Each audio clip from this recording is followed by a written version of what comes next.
Isang buntis ang umano'y pinugbog, pinansya at tinangkapang sunugin ang kanyang dating nobyo sa lungsod ng Quezon.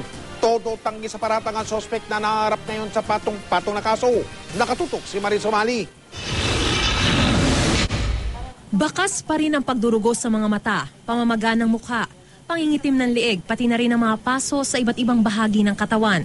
Ito ang sinapit ng 19 anyos na buntis na itago natin sa pangalang Sam sa kamay ng kanyang dating nobyong si Alexis Reyes. Bukod sa bugbog, pinukpok pa umano siya ng martilyo at pinlansya pa umano sa katawan.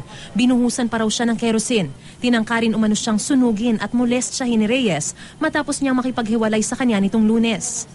Yes, meron kami nakita na konting crack doon sa kanyang skull x-ray. Yung tinamo niyang trauma, mabigat yun, no? Siguro yung talagang paulit-ulit siyang binubugbog, ganun, doon sa panahon na yon.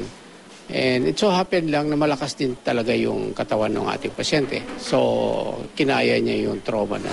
Plano niya na rin po sigurong patayin ako noon. Talaga? Bakit?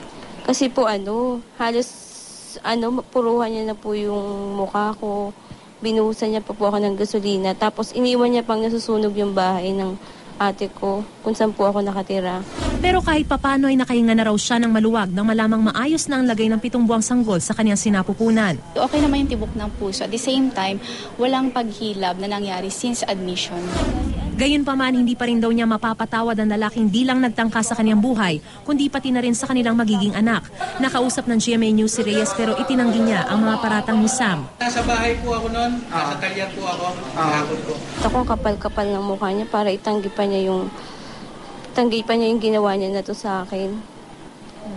Hindi na nga siya nagtagumpay na patayin ako tapos gaganon pa siya, sisinungaling pa siya. Patong-patong na nga kasalanan niya.